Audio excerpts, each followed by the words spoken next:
sort of wish you the May Day and the International Workers' Day today. I mean, all good wishes to all the working class and to all of you who all have joined us here. May we unite and sort of take our struggles forward.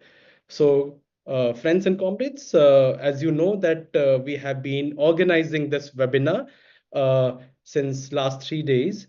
This is going to be the last and the final session today of the four-part discussion, which was titled Trump's Tariff Wars and the New Cold War, Impacts on the Global South. This has been organized by the Tricontinental Institute for Social Research, and in that we have a small subgroup, I would say, which is known as Tricontinental Asia Working Group, and that's how we came to this conclusion, because there was so much of things happening in and around tariff, and we have been looking at and the way it was developing. We thought it's very important that we sort of organize something on this. So having said that, I'm very happy to be joined by three very distinguished guests. Uh, Dr. Benjamin, sorry, not doctor, but Benjamin Velasco. He teaches in the University of Philippines. We have Bhima Yudhishthira Adhinegra and Hong Jong-un from South Korea. Uh, I mean, I would like this, first of all, I would like to invite Dr. Benjamin. Sorry, I keep on calling you doctor. I know you have already told me so many times not to call you doctor, but that's something. Recording in Yeah. progress. So, but anyways, I would just introduce you and maybe then I can invite you to speak. Uh, Benjamin Velasco is a scholar and labor activist based in Philippines. He is affiliated with the School of Labor Industrial Relations at the University of Philippines, where he teaches and researches topics related to labor studies, industrial relations, trade unionism, and globalization. His work often focuses on the impact of neoliberal globalization on workers and labor movements in the Philippines and Southeast Asia. He's also one of the labor organizers. He is currently associated with Partido Mangwangwa in Philippines, and he especially work in the context of precarious and informal work. He also works on the political economy of labor relations and trade policy in the global south. Uh, Comrade friend Benjamin Velasco, I would ask you and request you to start with your session today. Yes, thank you, Comrade Atul. So greetings to comrades and friends. Good day, everyone. Of course, I would like to say thank you to the Tricontinental Institute for the invitation to speak today. When Trump announced his tariffs, he called it Liberation Day, right? So my first reaction, of course, when I heard him speak and say, this is Liberation Day, my reaction was, what the hell? What is he talking about, right? And I should clarify, of course, the reason that was my reaction, because it was from the POV, it was the point of view of somebody who lives in a former US colony, right? So the US occupied the Philippines for several decades, at the turn of the 1900s. Even today, there's no more colonial government, but the US still controls in various ways politics and economics in the Philippines. So, I mean, who occupied the US? And so why is Trump talking about liberation, right? So, and then another thing, he mentioned the motivation for the tariffs was that it was one way to make America great again, right? So, I mean, it seems for the elite in America, at least, they've always considered themselves great, right? I recall part of the reasons why they occupied the Philippines was because of manifest destiny, right? So they went to the Philippines, occupied us, and other countries too. So I remember Trump spoke about that last April too, right? But I think it was really an April Fool's joke. Okay, so although obviously Trump was serious, he was seriously playing to his base, his pronouncements. Okay, one playing to like nominally his base, like a section of workers, for example, who had grievances about global capitalism, and so that the talking about bringing back industry, investments, factories back to the US, right? And in that way, bringing so-called good jobs back to the American working class, right? So, but more than that, I think he was really playing to his real base, of course, which was the US elite, okay, or at least a section of the US elite who seems feel they've been burdened with imperial decline, right? So, I mean, that's the reason he talks about making America great again, or being liberated from so-called others, right? Who have like aggrieved Americans one way or the other, right? So, for example, like talking about migrants in that way, right? So, I mean, I won't talk too much about that, but the reason I opened with that was, well, really, I didn't want to pass on the opportunity to cancel Trump, right? So I wanted to, right, give my reaction to his narrative about imposing retaliatory or reciprocal tariffs on the countries of the world. Okay, so I move on to my real topic for our topic for today, which is the impact and the implications of Trump's tariffs on countries in the global south, especially, but others too, right? So, but of course, I'll speak really about the situation in the Philippines. So, I'll start with what policymakers or the elite in the Philippines have said in the wake of Trump's imposition of tariffs, and then, of course, move on to critically examine those claims. Uh, Trump imposed a 17% tariff on the Philippines. It's much lower when you compare it to countries such as Vietnam, which got slapped with 46%. Cambodia, for example, got hit with a 49% tariffs. Okay. So one local paper said that, well, the Philippines was among the few, if not the only country, which actually welcomed the move of Trump. The New York Times said the Philippines may be the only government in the world that has called Mr. Trump's tariffs good news. Okay. Another local paper said, well, Philippine business leaders believe that Philippine exports like coconuts, garments, and electronics could get a stronger position. The Philippine Chamber of Commerce and Industry, of course, a influential group of local capitalists in the Philippines, called Trump's tariffs a window of opportunity. Okay.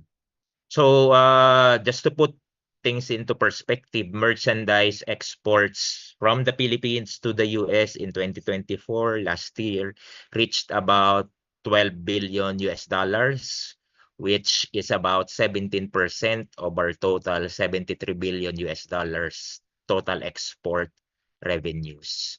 So it's substantial, but it's mean not not uh not even half, right? So it's a bit like moderate if you think about it. Our economic planning agency, the government economic planning agency, projects that Trump's tariffs could result in modest rise in export revenues, and then add 0.5% to the country's GDP. So just, I mean, like to sum it up, so it seems that in the Philippines, there's apparent singing and dancing compared to like gloom and doom elsewhere, right? Where there's talk of the possibility of global recession, the threat of deepening of trade wars, right? So I guess my first point in reaction to what like government officials and local employers are saying is that first, well, the Economic Planning Agency was talking about like estimating the impact through a certain econometric model.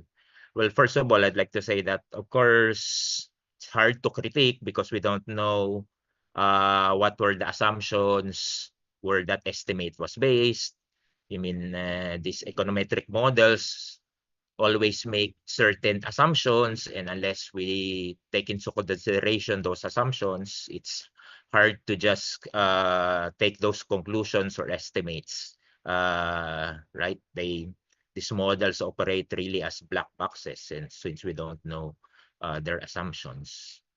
And then second, any talk of good news actually makes us very suspect, right? I mean, people from the labor movement, the social movements, or the left, because our experience, and not just I guess in the Philippines but elsewhere, is that government figures usually clash with reality on the ground.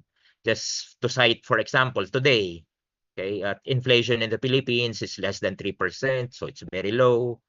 Unemployment hovers around 4%, again, historically low. Nonetheless, okay, self-rated surveys, okay, say that hunger, for example, is experienced by 1/4 of families in the Philippines, which is a peak since the pandemic. Self-rated poverty is more than half of families, the highest in 21 years. So there's really a clash between rosy figures that come from the government and what people actually feel on the ground. And third, I guess, and this is, I guess, more fundamental, is I heard these claims that the Philippines will benefit from neoliberal globalization way back in the early 1990s. I was much younger then, fresh out of college, right? When there's a new day dawning, and then we'll benefit from all the changes that is happening around the world. Since then, of course, one, Philippine agriculture has declined. We're much less self-sufficient in food. One sign of the decline has been, for example, farmers in the Philippines, their average age is now around 57 years.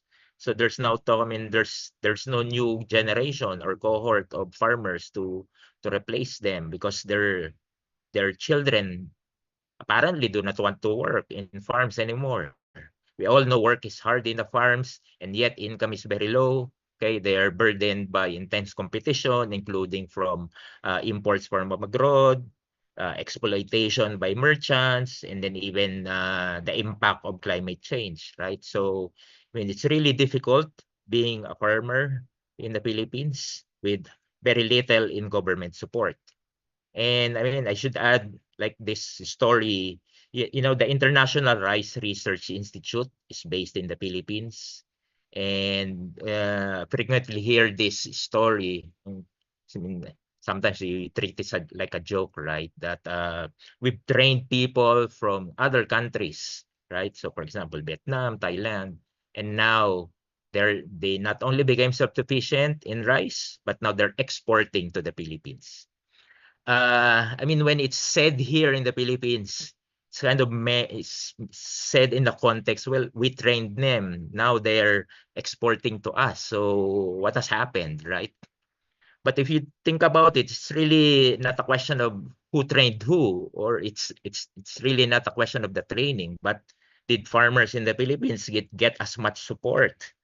Or was the infrastructure, institutional structure set up in such a way as to support and help farmers in the Philippines compared to other countries, right? So it seems like, from my point of view, the Philippines tried to play the game that we were actually destined to lose, and that's also shown in the fate of manufacturing in the Philippines, which went on the decline. We did our own trade war in the 1990s. I mean, the Philippines. The Philippines pushed its tariffs down to zero much earlier than what the WTO mandated of the Philippines. So that was our own trade war.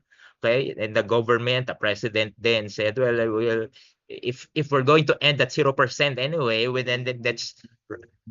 let's get ahead, right? And the reason was to entice investors to come to the Philippines, okay? And in that way, develop the Philippine economy, Philippine society. But looking back over like a generation, right? That didn't really work. Despite an intense policy of suppressing wages in the Philippines and labor rights, FDI or foreign direct investments that went to the Philippines were actually low compared to our neighbors. Which makes me wonder, of course, or us wonder, why hasn't the Philippine economy collapsed? Well, one key answer is that the Philippines, exported our way out of a crisis. And we didn't export commodities. Instead, we went to labor export. We sent Filipinos abroad to work, right, in various jobs, okay? And so today, remittances of migrant or Filipino workers comprise about 9% of Philippine GDP. Other than that, of course, other than remittances and labor migration, the Philippines found a niche in this global outsourcing market. So we went deep into establishing what is called business process outsourcing companies like call centers in the Philippines.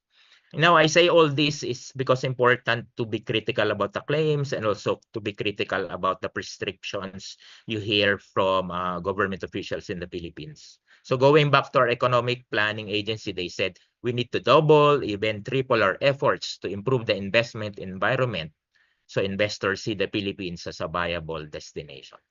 Well, we've been doing that for 50 years. Maybe, maybe we can say 100 years, but it hasn't worked.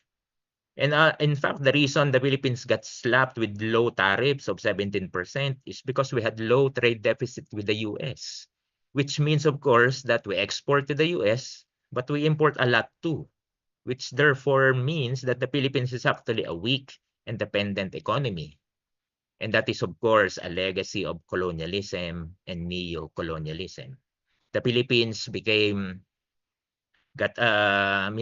were host to extractive industries in the early part of US colonialism. We exported sugar, tobacco, hemp, minerals, or they were actually taken from the Philippines, not really exported, but taken from the Philippines by the Americans.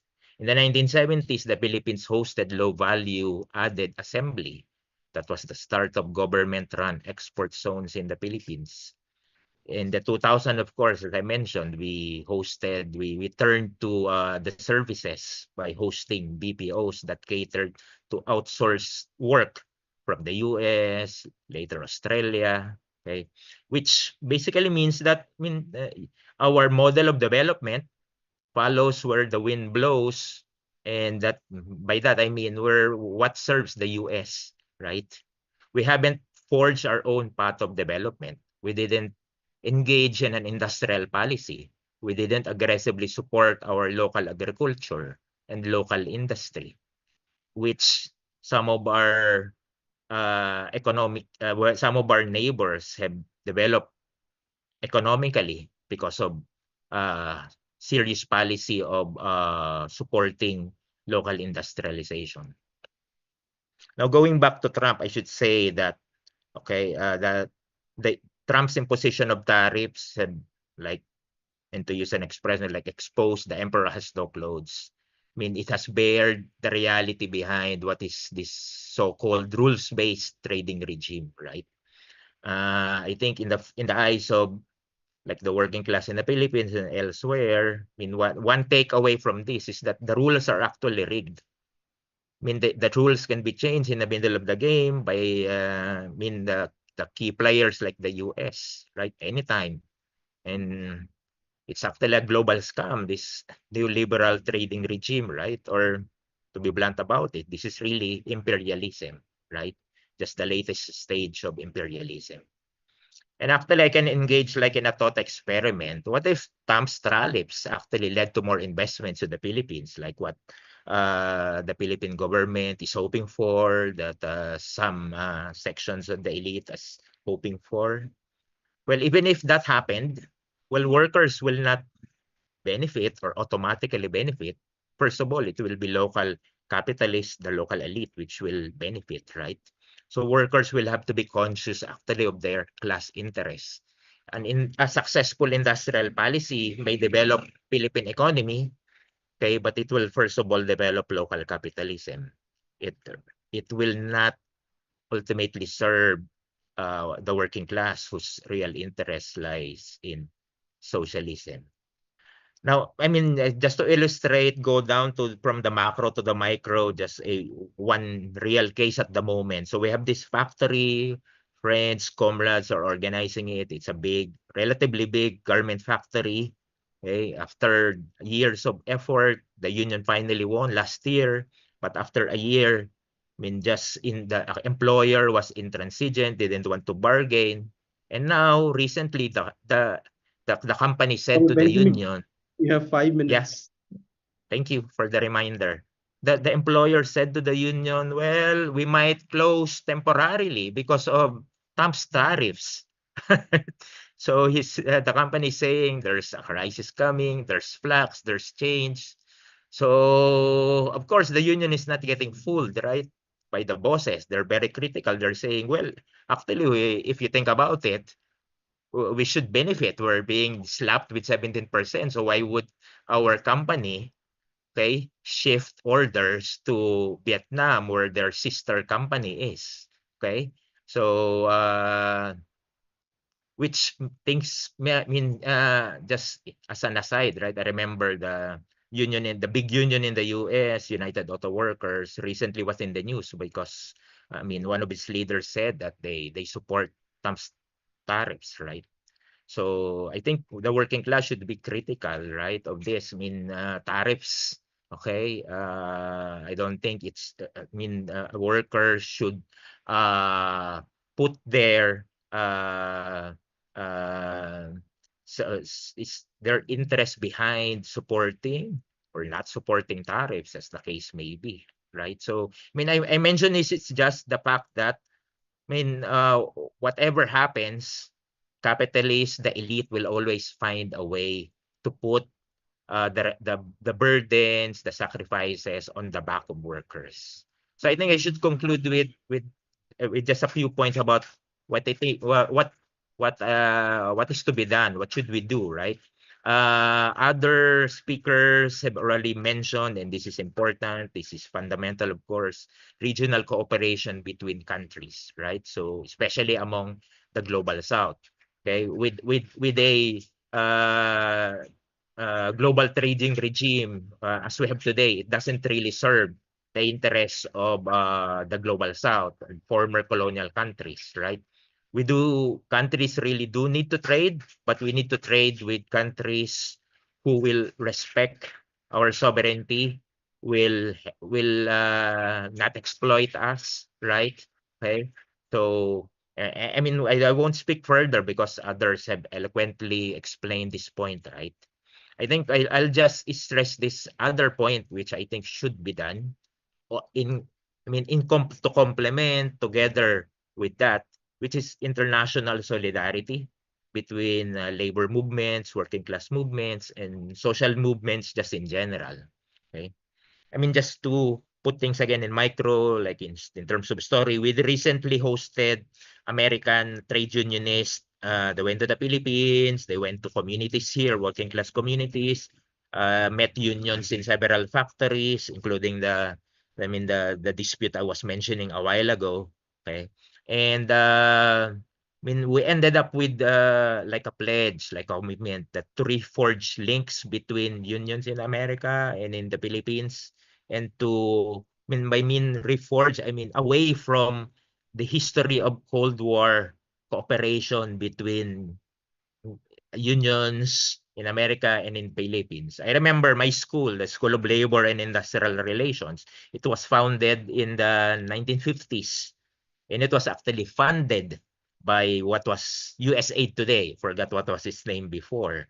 And it was part of the Cold War geopolitics, right? That the US wanted to win labor movements, trade unions away from radicalism. So that was the reason they supported like a trade union school, which was formerly what my college Soler was. Okay. And then I have on the panel comrades from Indonesia and in Korea. I mean, in the Philippines, a decade ago, we had the biggest labor dispute then. We got the support of unions in Indonesia and Korea in support of that airline union, which was in a big labor dispute in the Philippines. So we have this real experiences of cooperation. Although to be honest, I should say we also had like failures. I mean, on our part, we, for example, wanted to touch base several times with unions in Indonesia, Korea, and elsewhere because they were all part of global supply chains. We had factories here which were in dispute and in struggle, so we wanted to get support. But I mean, I guess it's both the urgency of forging international solidarity, but also being conscious of the real challenges of how we can really build cooperation, build robust, cohesive support by unions here in the Philippines and elsewhere, and then from here to unions and movements also in other countries, right? And with Trump's tariffs and whatever the outcomes, the implication will be if there's a global recession or intense trade war, the working class should stand, right? Be conscious of its class interests and find support. Let us not get divided, right? So I mean, one part that Trump is trying to divide the American working class, right, within itself, and then between the American working class and others. Instead, the working class should be united and then forge links with workers in other countries, right? So I guess it's a good point to end, especially since it's May Day, right? So I mean, we all know about it, but I'll say it anyway, right? Workers of the world unite.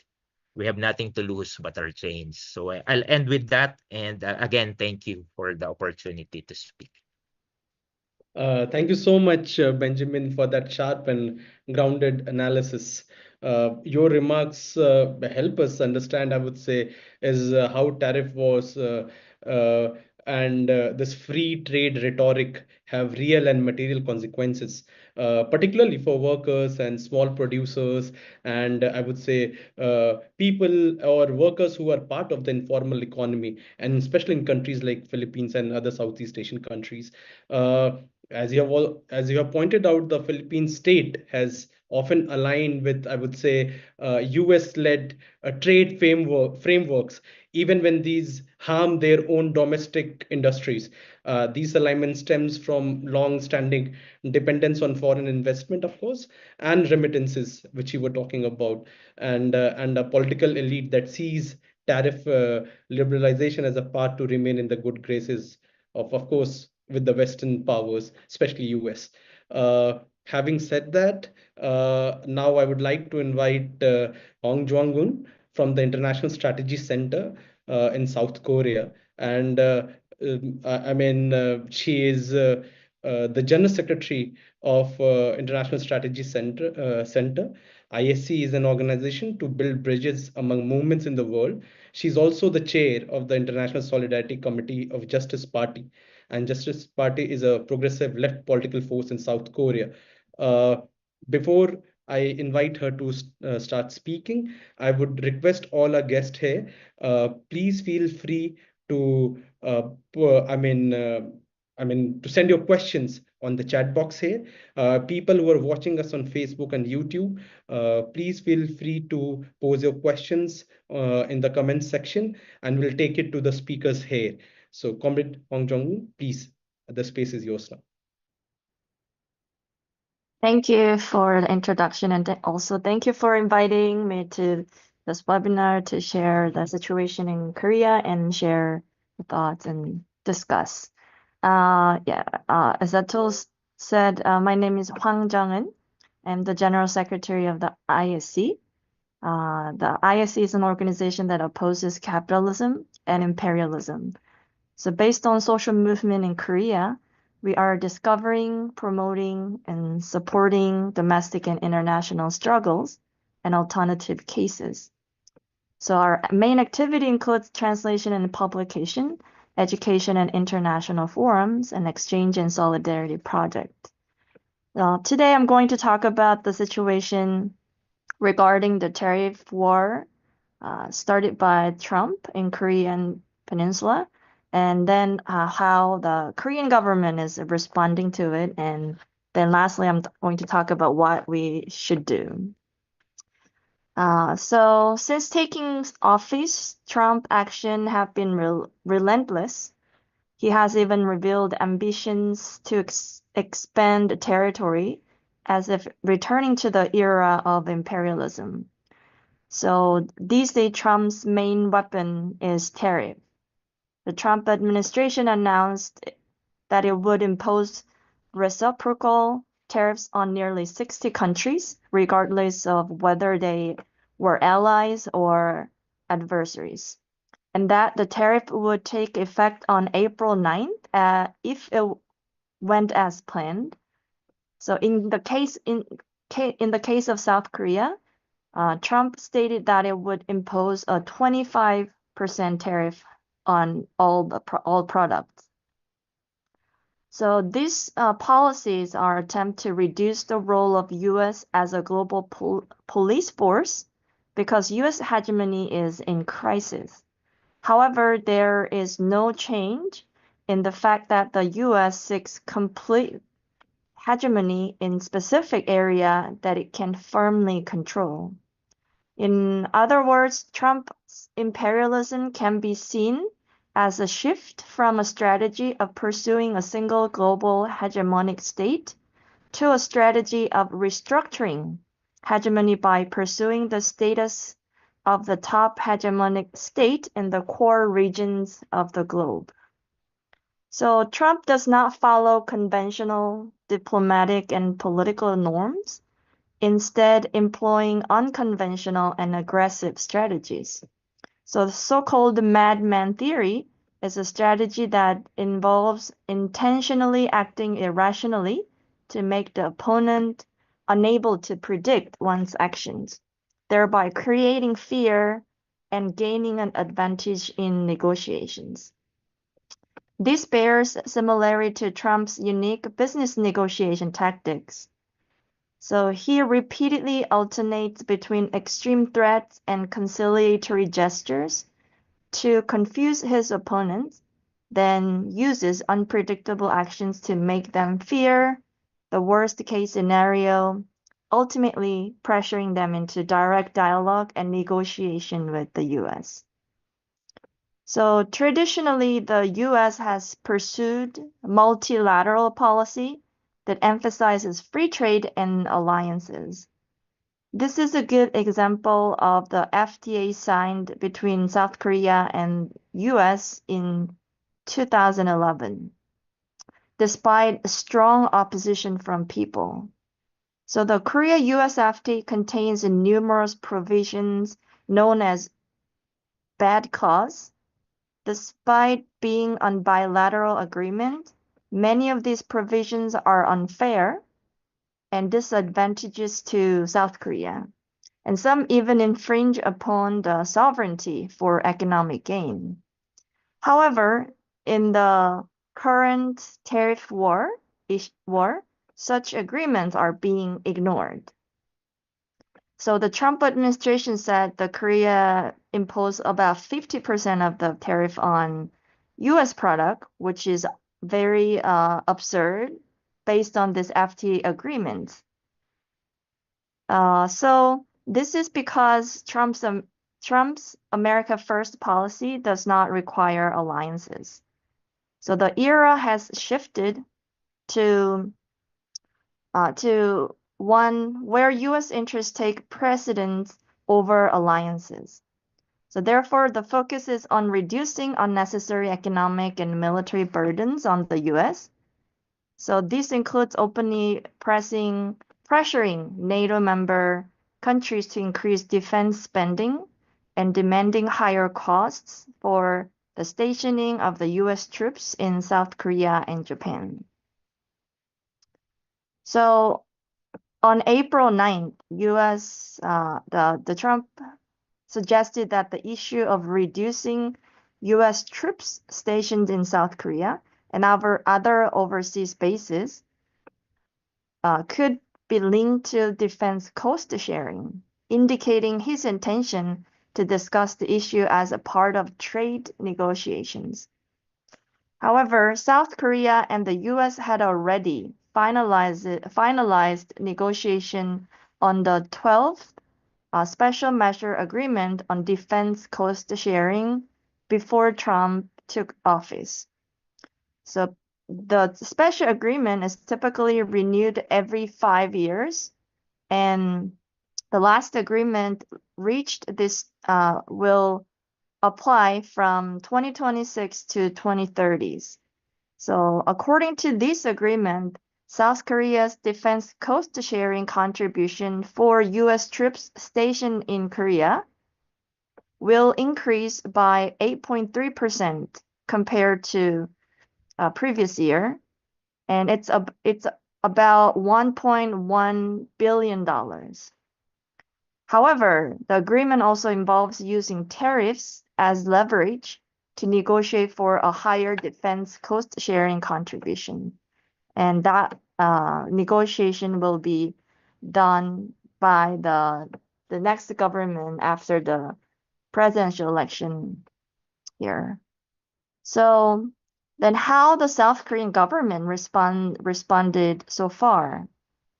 So as everyone knows, the declaration of the martial law by President Yoon Suk-yeol, former President Yoon Suk-yeol now, on December 3rd, 2024, the Constitutional Court ruled Yoon's impeachment. So President Yoon advocated peace through force and promoted a strong Korea-US and Korea-US-Japan alliance, including military cooperation. So even though it is very likely the next president will be from Democratic Party in June, the importance of alliance with the US will remain. And there is little chance that the heightened tensions surrounding the Korean Peninsula will be resolved. So this can be explained by the history of the Korean Peninsula, which was liberated from Japanese colonial rule and occupied by the US military rule, and the history of the country's military and economic dependence on the US through the Korean War and Cold War era, as well as the current strengthening of the Korea-US alliance in the era of New Cold War. So after Trump announced that he would impose 25% of tariffs, and no country except China refused or resisted, he extended the deadline, saying that negotiations were now possible. So like other countries, South Korea also considered whether it could engage in negotiation with the Trump administration without rejecting its illogical arguments and demands, and what kind of concession it could offer.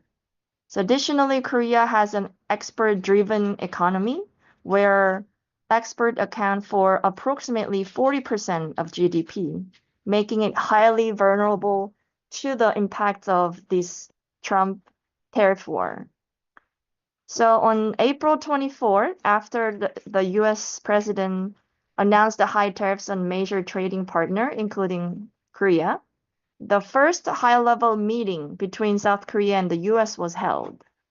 So South Korea demanded the resolution of the reciprocal tariffs and tariffs on specific automobile items, while the US demanded an increase in imports of US products to reduce the trade deficit and the removal of various non-tariffs barriers in South Korea. So South Korean negotiating team reportedly requested the tariff and a suspension the tariffs as well, in the exchange for cooperation in shipbuilding, energy projects such as the development of natural gas in Alaska, and the removal of their various non-tariffs barrier.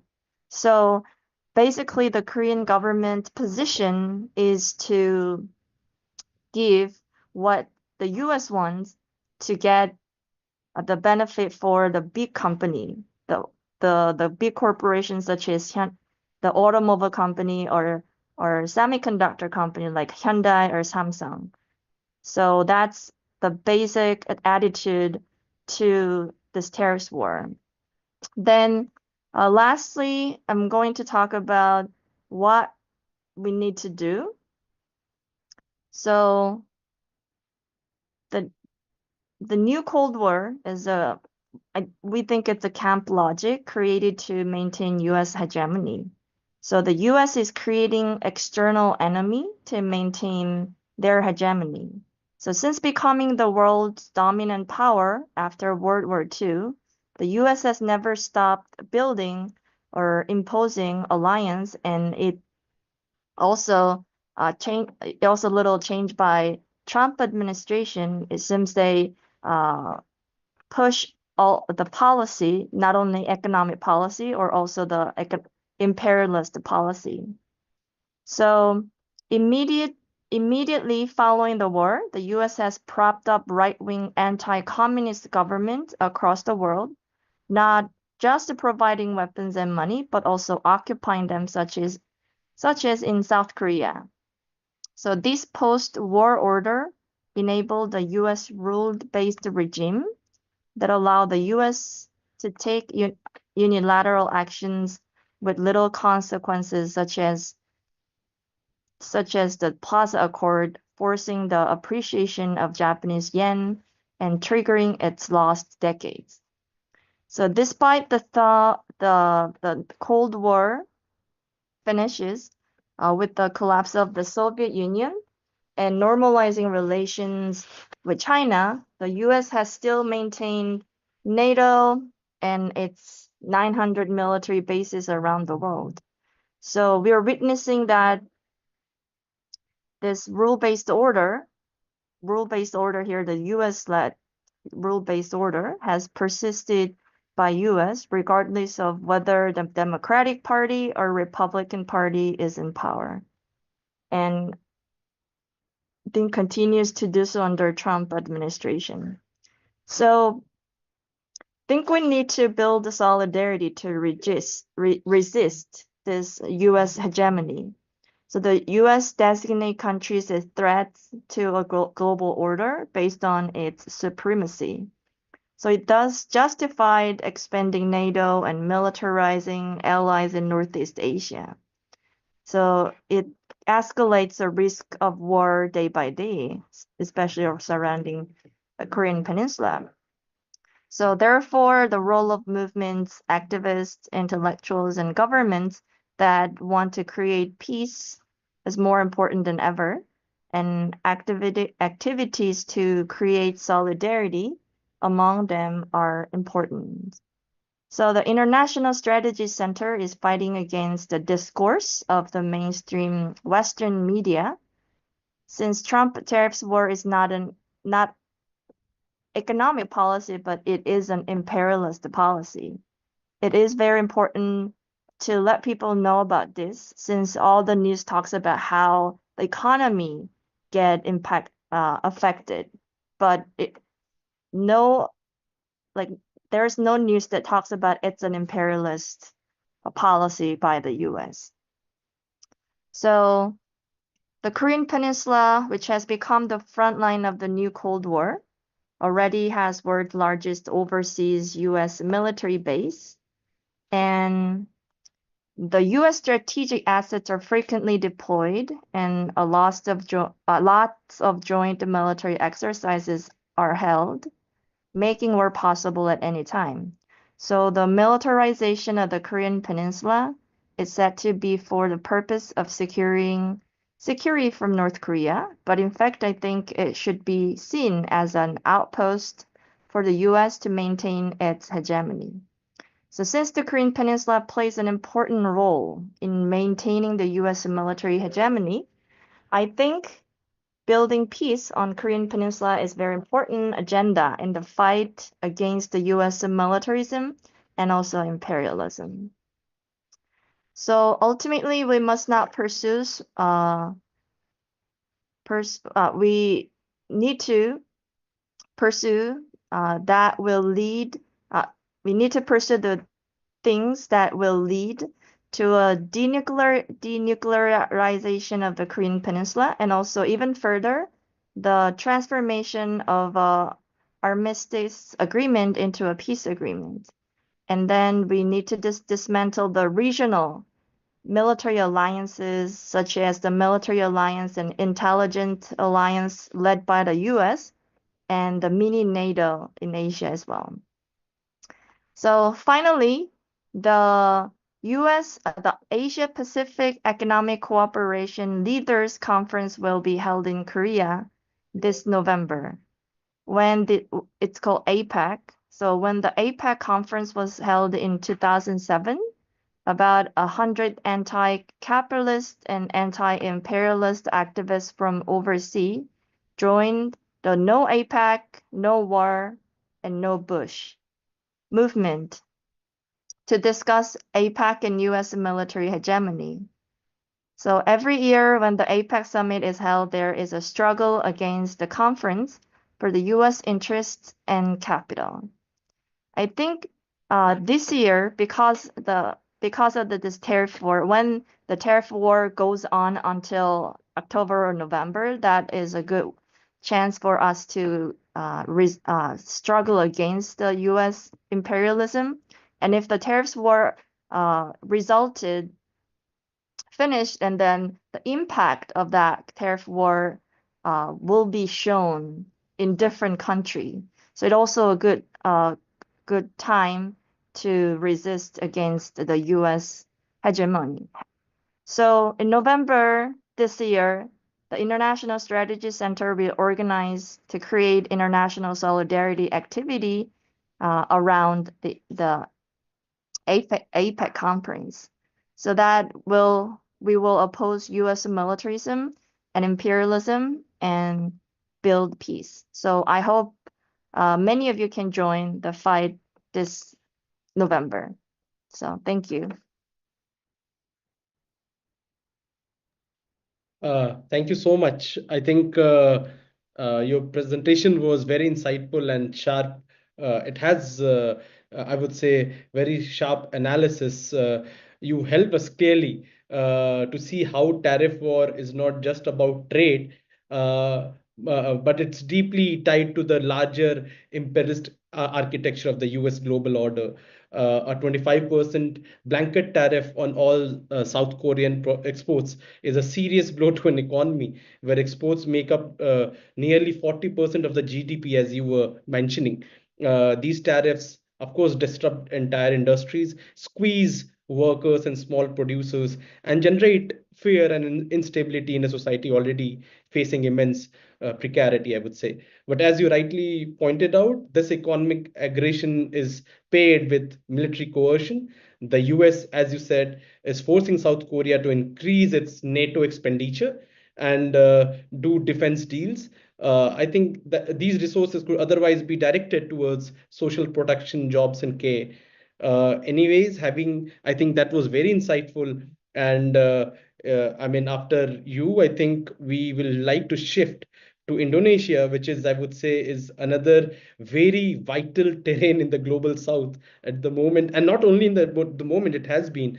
I would invite Bhima Yudhishthira Adinegra from the Center of Economic and Law Studies to speak on how Indonesia is basically navigating these escalating tensions, what kinds of alternatives and solidarities are emerging on the ground. A little bit about the speaker. Bhima is an Indonesian economist and the executive director of the Center of Economic Law and Studies, which is also known as CELIOS in Jakarta. It's a Jakarta-based think tank focusing mainly on economic justice, sustainable finance, and energy transition. He holds a master's degree in finance from the University of Bradford and is recognized for his extensive work on macroeconomic policy, fiscal justice, and the socio-economic impacts of Indonesia's industrial and environmental policies. Bhima has been actively involved in research and advocacy, aiming to amplify the voices of indigenous communities, workers, and local populations affected by the economic and legal developments in Indonesia. Bhima, the space is yours, and you have 20 minutes. Thanks so much. So, hi everyone. Previous speakers has been a very good Philippine context. South Korea. South Korea, you already got a naval base for the U.S. Over the long period of times. Philippines has been occupied by the U.S. historically, but Indonesia almost the same. We didn't have like a colonialist by the U.S. But right now, our mining contracts by the large U.S. corporations, Freeport in Papua, which is a problematic province or islands in Indonesia, it's been like more than 60 years.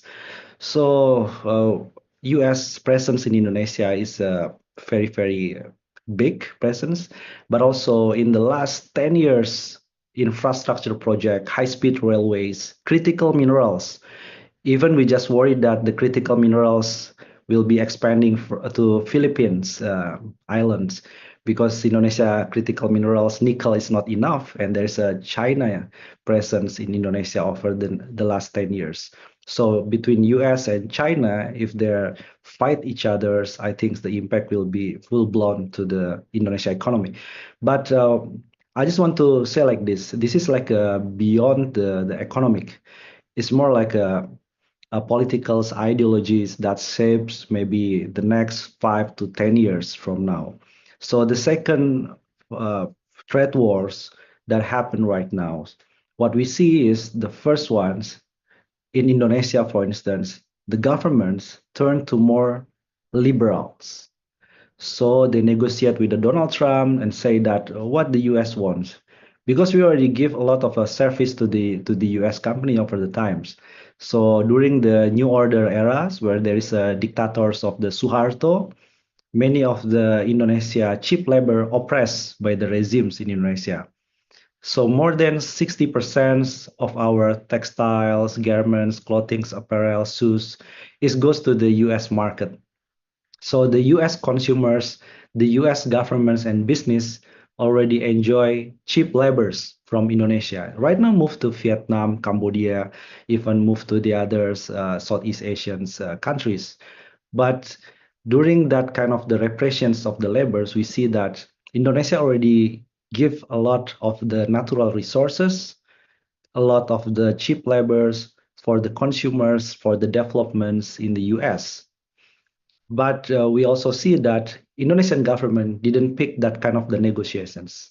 Instead, that all the lists from the Trump governments is considered being like mutually benefits that Indonesia need to apply many of the liberalizations of the trade. So the local content will be deleted, the import quotas will be deleted, and Indonesia want to push for more balanced trade with the US. So more than 19 billions of the US trade deficit with Indonesia want to be balanced by our governments.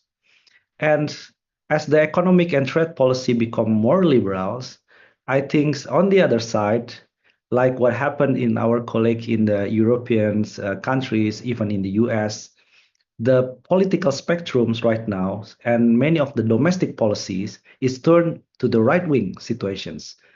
The ultra-nationalist is rise up in Indonesia because it's a very simple fact that when there is a huge layoff, so we predicted 1.2 millions of the labor in Indonesia will be affected by the trade war, the second trade war.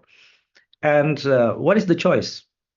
Either the people that getting laid off go to the informal sectors, like a gig economy is also rise in Indonesia, but not so much new demand. So a lot of the drivers of the ride-hailing apps, but the demands because of the weak purchasing powers happening right now. A lot of the drivers is, work only 1 or 2 hours per day. They're still waiting, they're wasting their money and times, but no one getting like call them for their services. And the other choices, what is the other choices? The other choices is to join the vigilante group. So the right-wing governments, the right-wing party in Indonesia, the ultra-nationalist groups in Indonesia see this is opportunities. So when the people is confused about the working conditions, about the job opportunities, so there is like a opening a lot of the opportunities in illegal economic activities. So the vigilante group in Indonesia is on the rise. They are attacking laborers, they collaborate with the company. So if there is a labor protesting about the union bustings, they're protesting about the rights in the factories, for instance, for better working conditions. The vigilante group is a handshake with the bourgeoisie, with the capitalists on the factories to pressures the workers' conditions. So either the worker being radicalized to the left, or they being like captured by the fascist kind of the groups. So it's like a similar memory we have during the Cold War happenings. Many of the laborers being kind of having like a sentiment to say that okay, we are oppressed by the U.S. Interest in Indonesia, also by the Eastern Bloc of the Uni Soviet at the times, that also have interest to bring Indonesia into their allies. And then this is the moment I think that what is the solutions? Because I see from the comments a lot of people's asking about the real solution. What is the real solutions? I think we can see from the historical perspective at a time when there is a right wings ultranationalist fascist is growing up in many of the countries, and then some people they think that they need kind of non-block alignment.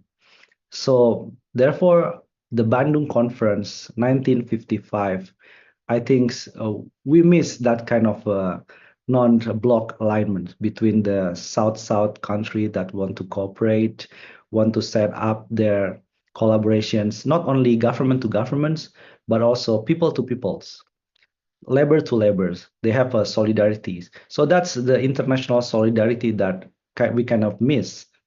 And then for the Indonesian governments, too soon they accept the negotiations with the US under the Donald Trump, it means that Indonesia, as the host of the Bandung Conference, we should commemorate 70 years of the Bandung Conference. Even though it's not like expensive events to invite many leaders from the global south, but at least Indonesian government thinks that this is time to look not onto China bloc, Russia blocks or BRICS, but also to look down that many of the countries not part of the BRICS, not part of the G7 or OECD, I think that will be like our allies. So we can do many things on that one.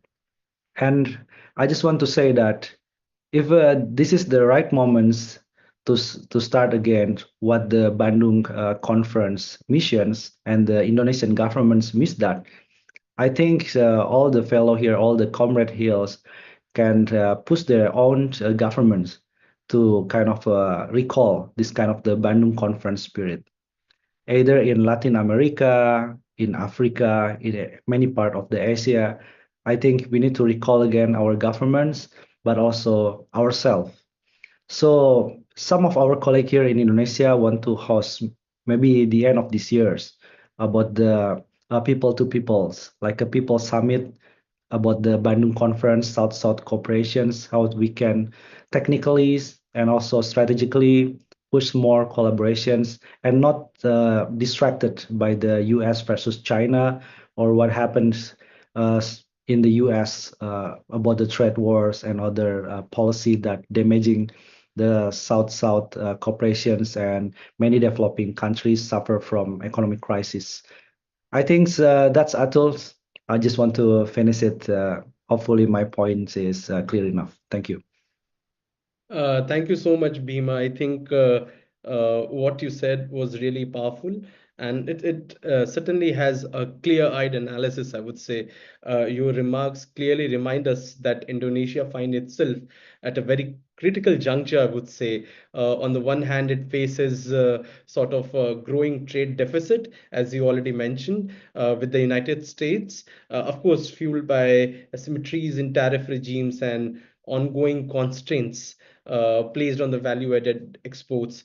You also talked about the raw materials, and rare earth minerals. I mean, from what I could remember, it's mostly nickel and other stuff, bauxite, and few other rare earths, of course.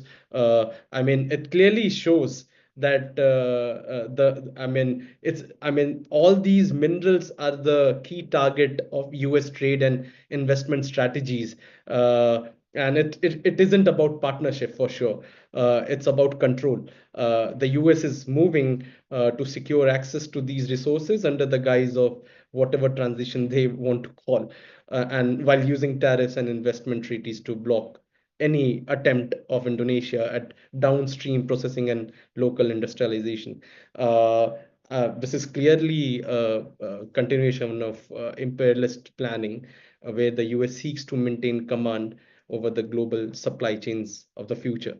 Having said that, I think I would like to open the space to all our participants who are here.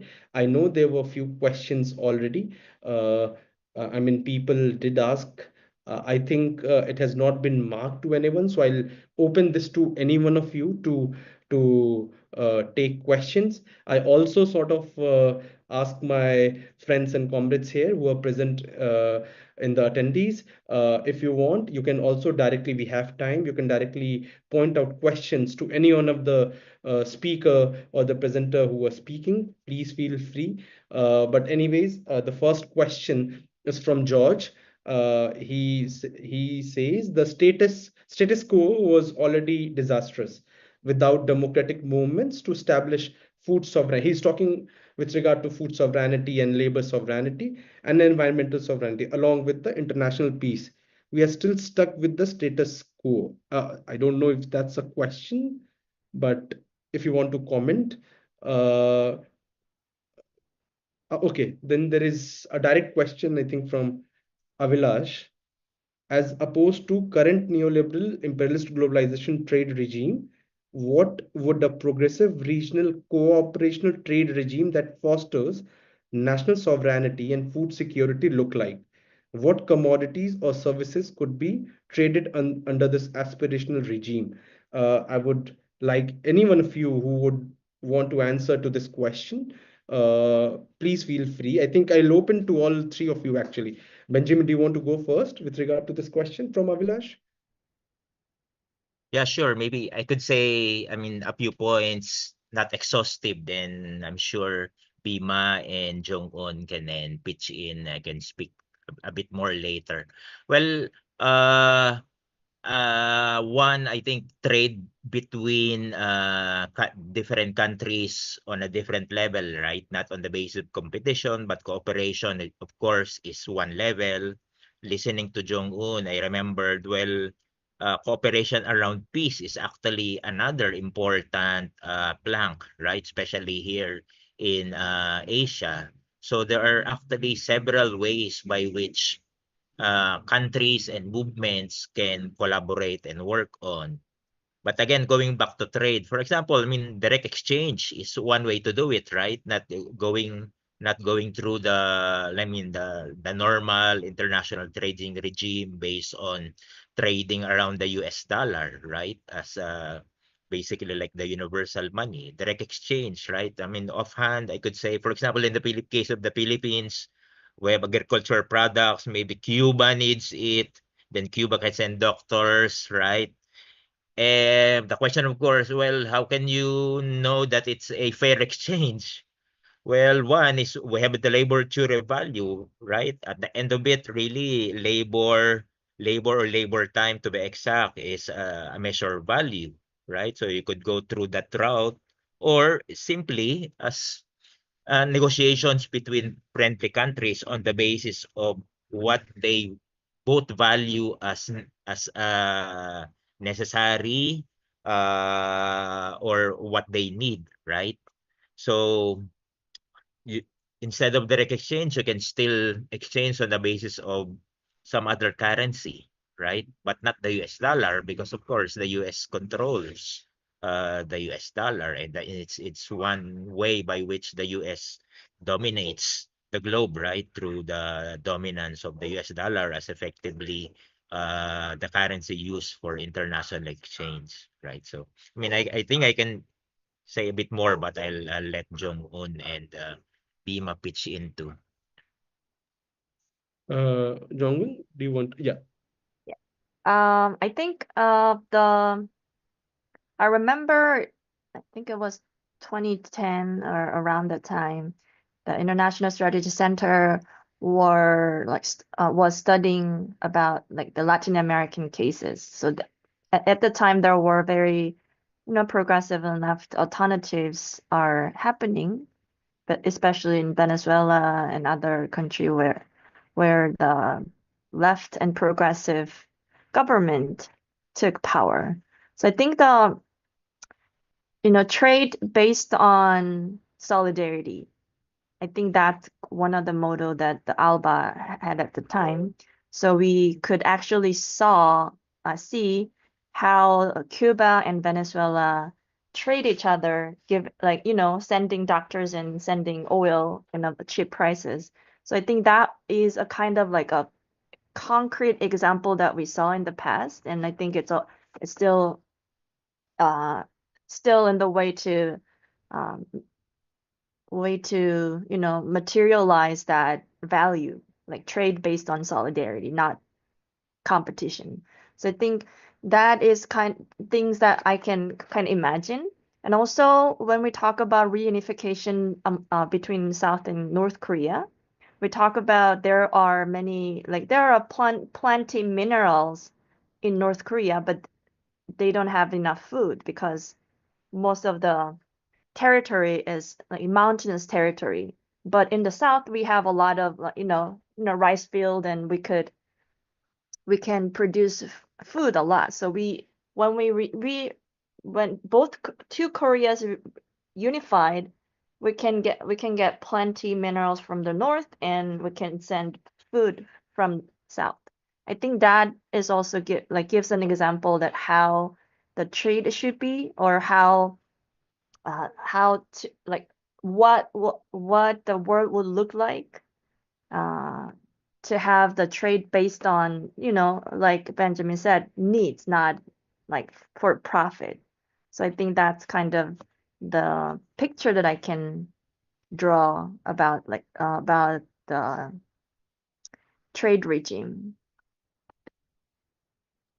Bhima, do you want to comment on it? Yeah, I just want to continue and totally agree with the de-dollarizations. It's I think ASEAN project also, and right now India also involved with that. So we have local currency settlements.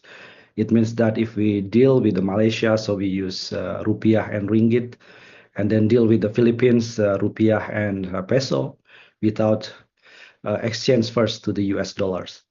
And but I think it's very still limited, and totally agree with the Huang's tell about the trade, not always in terms of the monetary trade, but we can exchange goods, and that's been done in 1950s to 1960, like in the rice when the India suffers from the lack of the rice supply, and then Indonesia thinks that okay. We need the aircraft, and India can exchange with the rice from Indonesia. I think that's kind of the international solidarities with the global south that we need to echo more. But also on the sovereignty itself, we need to have like alternative economies. Right now, we develop with the colleague from the Brazil, from the Amazons, because Indonesia and Amazon, we see the similarity, not a competition, is we have a huge rainforest area. So how to ensure that the people living in the rainforest can get more value added, but for their families, not for the industry or not for the capitalists with the carbon market and so on. So we reject that kind of the ideas and how we extend that. And right now with the colleague in the Philippines, we just say to them that be careful what happens with the exploitations of critical minerals in the past 10 years in Indonesia can destroy your islands. So the laborers, kind of the solidarities in the minings, also it's very important to have a better safeguards. Also, a lot of the things we can do together, but first we need to like set up this kind of international solidarity and see that in terms of this politicals and trade chaos, we need to have kind of more radicals but also actionable plans for both South-South cooperations. Even, for instance, South Korea is a developed countries right now, but we also think that many of the people in South Korea can do some things in Indonesia. What they can do? For instance, the LG, one of the biggest companies in South Korea, I think it's one of the chaebol conglomerates in the South Korea. Many of the South Koreans pro-democracies tell the LG to say that, hey, we just finished dealing with the militaries kind of coup or kind of things in South Korea in Seoul.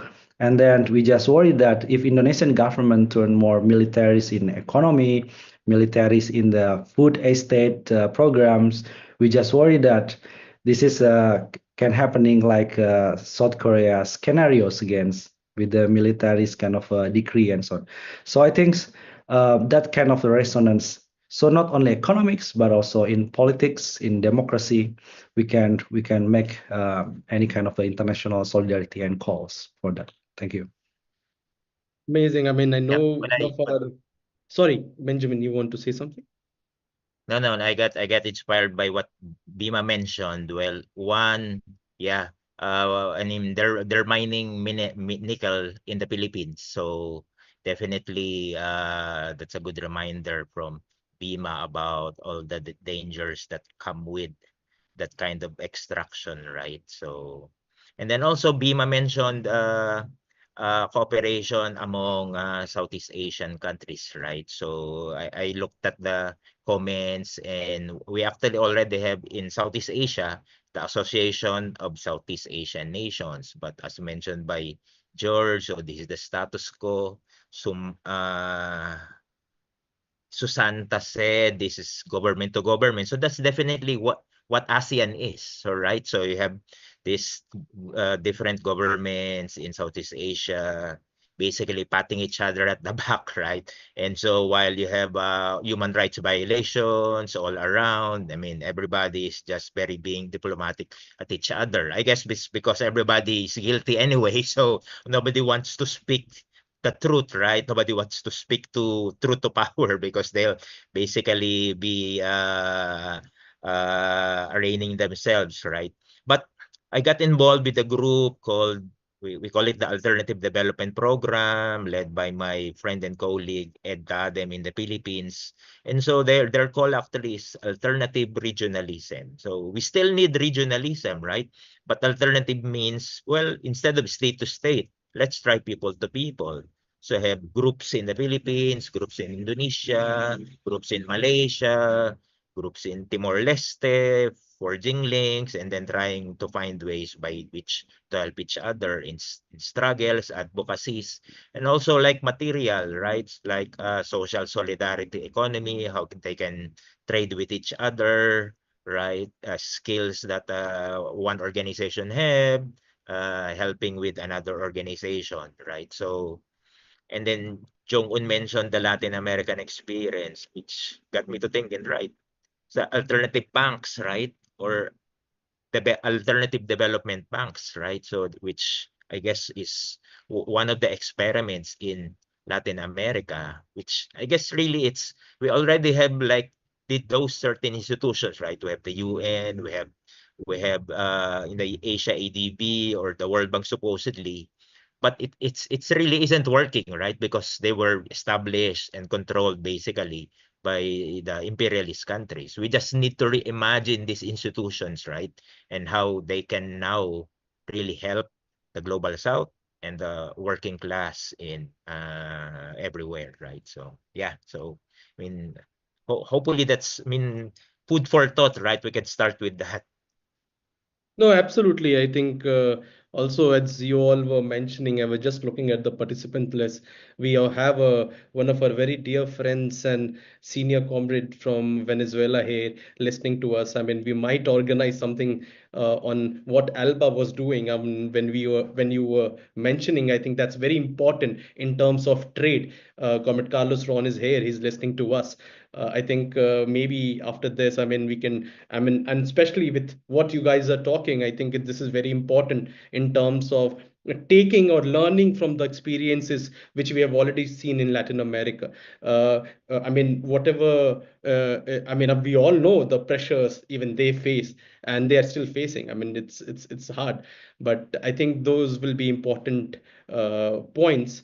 So, I mean, I will just move to, I think, Benjamin, you have already answered to what Shushanto asked, but I'll still like to put that question to all of you. And Benjamin, you are free to again reply to that question. I mean, his question is basically it's clear that a new tariff war or perhaps a new Cold War is underway. Yet most discussion remain confined to the macro level between states, governments, and corporate actors. These conflicts are often framed as disruptions to trade and business, but in reality, they represent a deep assault on the working class, including both formal and informal workers, as well as the peasantry. In this context, how can working people across the global north and south organize a collective international response? Is there a real opportunity today to build a broad based global platform for resistance from below? I know, Bhima, you mentioned about the Bandung conference, the non alignment movement. Uh, Jong-un mentioned about the ALBA, TCP, and other sort of organizations from different part of the world. But I'll still like to have a response if you have a response to this. Benjamin, any one of you can start. Yeah.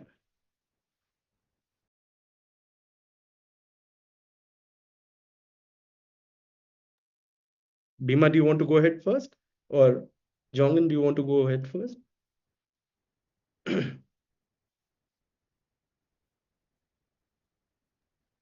Oh, maybe I can start. Um, I think one of I, I remember from the Dilemmas of Humanity talks about the regional cooperation is very important economically, but I think that also applies to the working people solidarity or working people platform is also important regionally as well. So I think, especially in Asia, it's really hard to make like solidarity or even uh like people in South Korea. I bet like a lot of people don't know about what's happening in the Philippines and what's happening in Indonesia and other countries. It, because like I think people look to like Europe or the American continent more than Asia. So I think it's important to get like to know what's happening first. So first, I think, this exchange what's happening in the world is important to start to have a conversation. And that I think that's kind of starting point to make a regional cooperation, especially in Asia as well. So more conversation, more like exchanges. I think that's the starting point, and then that's the starting point to like to find a way to make more solidarity in among the Asian countries. Bhima or Benjamin, do you want to go ahead? Yeah, I just want to say that I think this is a very pivotal moment for the great restart. So in Indonesia, we always say that this is a great restart because you cannot rely to the US, you cannot rely to the China. Even they have their own problems anyway. They have the property crisis and they also have a democracy problems.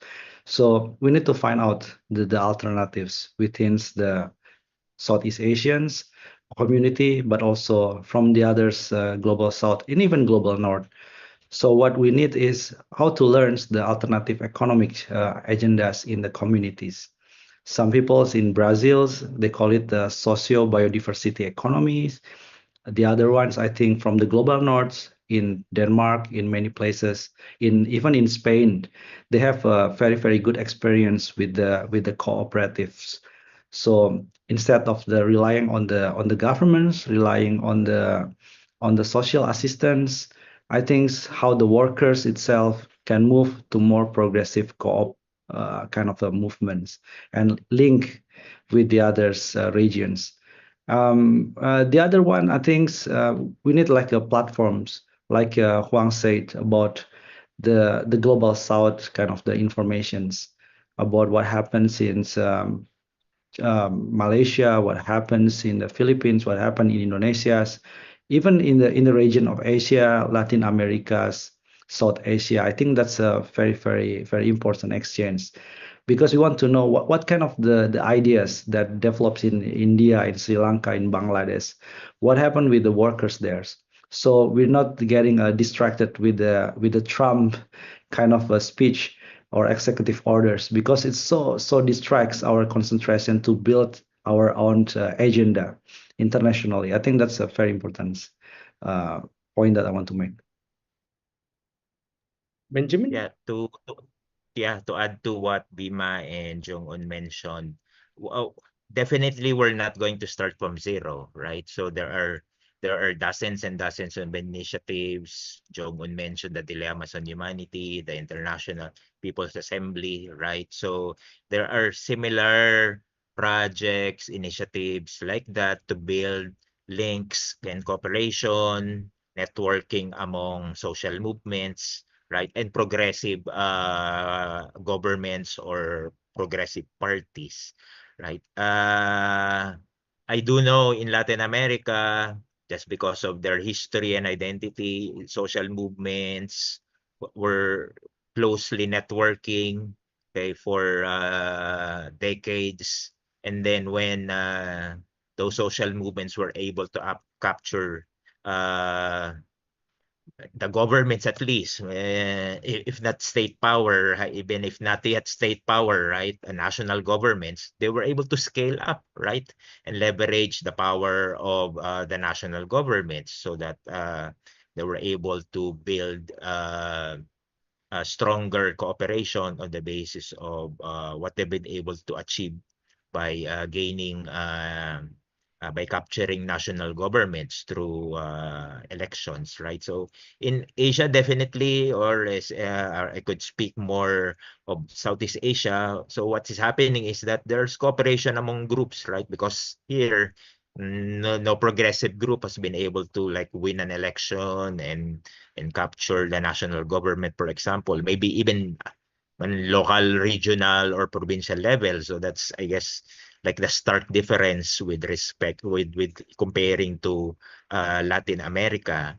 But of course, that doesn't mean we have to wait, right? We should definitely start doing it now, whatever is available, right?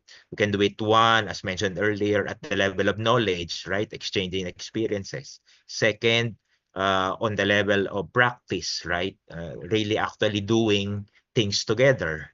Okay. And then third, of course, if we're able to advance further, right, and do cooperation between progressive governments, of course, right, if it comes to pass, and it should definitely try to try to aspire for that, right? So yeah, I'll end with that. No, I think that's important, and I mean a little bit of it also sort of I mean helps me to share this with all of you that what we from Tricontinental has been doing on this, and I think it's important in terms of because try when you remember in the during the introduction session I did mention that within Tricontinental we have a Tricon Asia work group now, which very much work with different organizations in Asian countries. Of course, I won't say it's baby steps. Still, we are still evolving. We are still. I'm not going to say that we do a lot of things. Of course not. But these are baby steps. We are sort of trying to talk and be in touch with different people's organizations, I would say research institutes, political organizations, social movements, and do some sort of I would say research and other stuff, and sort of build some sort of a cooperation solidarity. Of course, as an institute, we have our limitations. We can't sort of do many things which Benjamin, when you were saying, talking about IPA, International People's Assembly, which they can do. But we as an institute, of course, have our own sort of limitations. But I think even having said that, it's still important what Tricontinental actually does in terms of, and I would take this initiative to request all of you who are here to sort of support us, to in a sense to help us identify issues and subjects which we should be working on in different countries. Feel free to send us suggestions, and we are more than happy to work on that, to work with organizations, research institutes, and take this common cause and build, and of course for solidarity amongst ourselves. So I think I'll take last question before I ask you for concluding remarks. And that question is again is the question is, during the USSR Cold War, the US saw intense political repression and enforced ideological conformity. Progressive farm leaders were vilified, paving the way for today's industrial agricultural model. In the context of the current global tensions, are we seeing similar patterns elsewhere? Have other countries experienced renewed crackdowns on free speech and progressive political movements? Maybe I can start just because in the Philippines has been named and shamed actually, right, for being among the top 10 worst countries in terms of labor rights violations, and that runs the whole spectrum, the whole gamut from simple rights violations, from labor standards to union busting to killings of trade unionists. And of course, it's not just trade unionists in particular, it's rights defenders in general, environmental activists, journalists, speaking truth to power have been killed in the Philippines. I mean, the Philippines is just that extreme, but I'm sure elsewhere there's various forms of repressioning happening, right? So, I mean, it's waxes and wanes,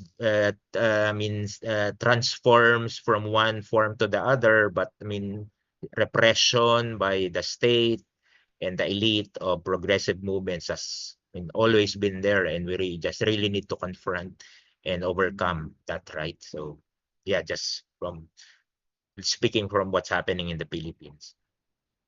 Okay. Anyone else who Yeah, I want to? can. Yeah, I Please. can go next. Since it's a new Cold War era, the US designate China as a new threat, like China, North Korea, and Russia. So I think there's a very high anti-China sentiment in Korea. So even among the left and like progressive forces. So I think that's one of the thing that when some people talk about China in a not like pro-China, but like facts about China, how they eradicate the poverty or something like that. In that case, a lot of people like ask you like, are you pro-China in a very critical like way. So I think that's one of the thing, and especially during the impeachment struggle, there were far right people like far right organization. They were kind of big at the time. And what they said is, there's like a Chinese spy came to Korea to sabotage the fair election. That's one of the uh, argument that they had. So if they see the Chinese people or even like people for the progressive forces, they call them Chinese people. They also say go back to your country like that. So I think that's one of the uh, thing that in Korea there's a very like high anti-China sentiment, and also not only on China, but immigrant workers or like other not white people, but like the colored people, like people like in color. So they are very discriminate. Yeah, there's like a very high discrimination against those people. So I think that's new under the new Cold War era in Korea. Bhima, do you? Yeah, we have a consistent civic space problem. So my friends right now in many places in Indonesia, even they just get inside the university, the police catch them, catch many workers and so on. Even the protest is relatively very peaceful. So we think that the agendas of the trade wars, I think that Trump want to export the extreme ideologies of the right wing to many of the countries itself. So the solutions of the economic crisis, the solutions of the declinings in terms of the job opportunities in the factories levels is going into more repressions for the civil society. So today in Indonesia, they separate the place of the May Day into two places in Jakarta. So the laborers that want to collaborate with the presidents, with the governments, they do it in somewhere else. And then on the parliament, there is the peoples that reject collaborations with the governments because the governments approve the military bill. I think that's kind of the divide and conquer tactics going on during the colonial era and also applied again right now. So I just want to say that in many places, when Trump do the trade war, just be careful. The ideology of the extreme right wings, the fascisms, the civic space that's shrinking happening everywhere, especially in the global south. Amazing. I mean, to all the speakers here, if you have any concluding remarks, the floor is open to you. And before I wind up, so yeah, any one of you, any final concluding remarks, if you have. Yeah, so just I'll just start. Just some quick. I mean, I think Trump's tariffs and Trump's tantrums, right, have exposed the truth behind. I mean, all the narratives that they've been saying, right? And so we now, I mean, we now need to uh reimagine how can we rebuild the world, right? So how can we forge cooperation between countries, especially among the global south? How can we reforge links between working class movements and social movements between different countries, right? In order to like change the world. And in changing the world, I don't think we need to really just start from theory. We can start from practice. And so I think a very good point that Atul has mentioned. I would really appreciate if, like, for example, we can talk about the experiences in Latin America, especially economic cooperation in a new way, right? So there's already the practice. And so we just, I think, need to go back and see how things can be done even better, right? Or how things can be applied in a different context, like here, for example, in Asia. So again, thank you, and hope to see you soon. Uh, Bhima, yeah, please. Hi, yeah. I also thank you for giving me a chance to share what's happening in Korea, and also great chance to listen from other two speakers and all the good questions and answers. So I think the US imperialist like tariffs war is happening, and it seems very like the enemy seems very powerful, and we don't have much like to fight against. But I think just to know like to know the existence of the struggle everywhere, and that makes us like stronger than our enemy. So I think that's today's this webinar. So I think thank you for like having me, and thank you for being there and fighting together. So yeah, that's all. Bhima, Yeah, I think thanks Atul and colleague from Tricontinental Institute colleague from Philippines, Benjamin, and also Huang from South Korea. I think I learned a lot, and totally agree. I just want to emphasize that even though it's still government to government at the time in 1955, I think the Bandung Conference spirit can echoes more on the people-to-people collaborations. If the government seems didn't think that South-South cooperation is possible, let's make a chance that we imagine and we do the practice that it is possible right now, and this is the right time, right moments. Thank you so much, and happy May Day to everyone. So thank you to all our speakers for this rich, grounded, and urgent insights. I would say today's discussion has made it very clear that the tariff wars we are witnessing are not isolated in terms of policy disputes. They are part of a broader strategy to reassert, I would say, US hegemony through, of course, economic pressure, technological control, and militarization. What's also clear is that the working class, both in the global South and North, is bearing the brunt of the crisis. From disrupted livelihoods to rising militarism, the fallout of these imperialist policies is deeply felt on the ground. But our panelists have also reminded us of the traditions of resistance that run through the global South, from South Korea's labor movements to Indonesia's economic sovereignty debates, and the Philippines' struggle for agrarian justice. As we mark International Workers' Day, we are reminded that these struggles are not only national, they are global. We need a new kind of solidarity, one that revives the spirit of Bandung, but is rooted in the realities of our present. The question before us is not just how we understand this moment, but how we organize through it. How do we build a broad-based international platform of working people to confront the imperialist trade order and imagine alternatives?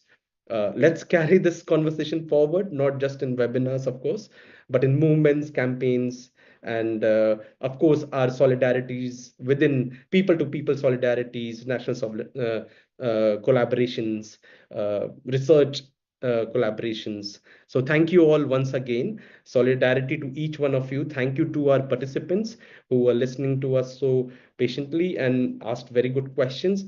Thanks to my team, Tings, Shiran, Ambedkar, Amelkar. They were great support and help. And to all of you, thank you once again. Thank you so much. Bye bye. Take care. Thank you. Bye bye.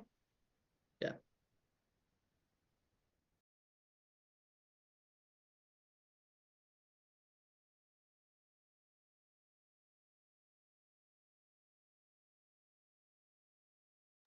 Think Amelkar, I think it's still live streaming, right?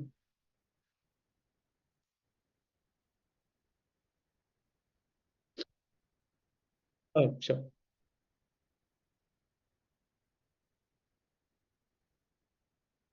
Recording stopped. Yeah.